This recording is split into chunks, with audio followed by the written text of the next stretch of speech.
Ganda ng view. Pag sa baba ka na. So matarik to, no? Mas maganda pa rin doon. Hindi na ano natin. Oo. Hindi siya matarik. Hindi yung paakyat rin. Oo. Sa bagay, hindi ka nadadaan dito. Oo, hindi ko na daan dito. O, doon din naman. Eh, pwede ka na pa dumaan din doon, oh. Ayun, oh. May daanan din doon. Dito? Ayun, nakita mo. May sakyan doon. Oo. Oh. Diba? Ganda rin.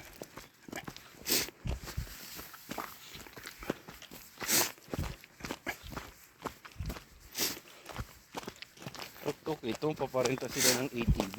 Oo. Drive ka na lang paakyat, no? Akyat. Ganda, grabe. Ito nakikita mo na sa mga movie, yan, sa mga YouTube, sa mga Discovery Channel.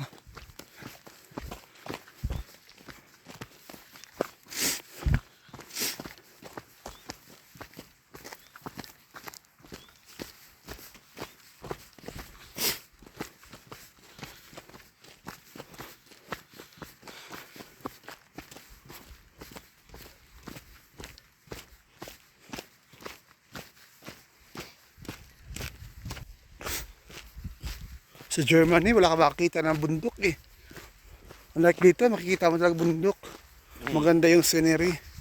Doon, pero pantay-pantay lang.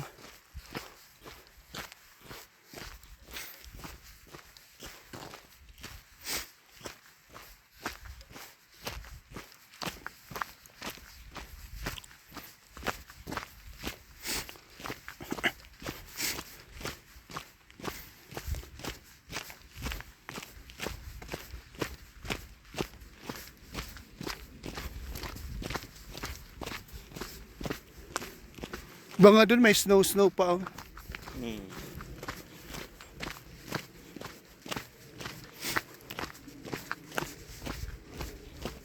Ganda ng view.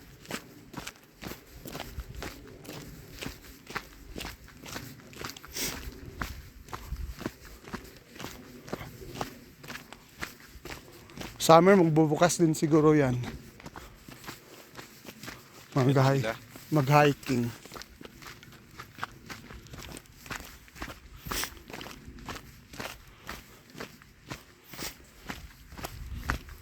So it means pala ito, ano to pala to, ski pala to lahat. No, itong daanan siguro na to, ski to, no? Oo, kasi yan o. Yung mga bubugang ano yun. Yellow. Grabe no, dahil sa taas pa oh. Saan ba sila nagsiski yan, mga yan? Ang taas, tarik-tarik na yun sa taas na yan. Ewan ko dyan. Baka dun. Yan. Tuk-tuk yun.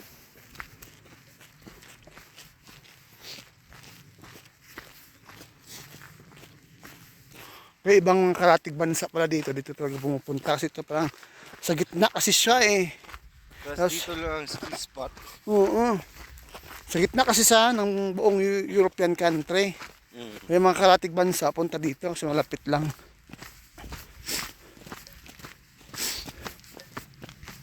Dito at ang pinakamagandang skihan. Oo, dito sa Swiss. Pag galing ka ng Germany, di Oo. ba? Mas malapit. Malapit. Malapit sa Innsbruck. Oo, mas malapit doon sa ano, doon sa Görlitz.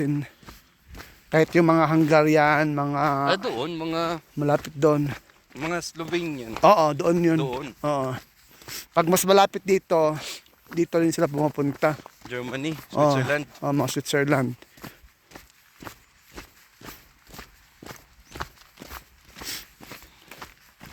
Kasi malapit lang eh.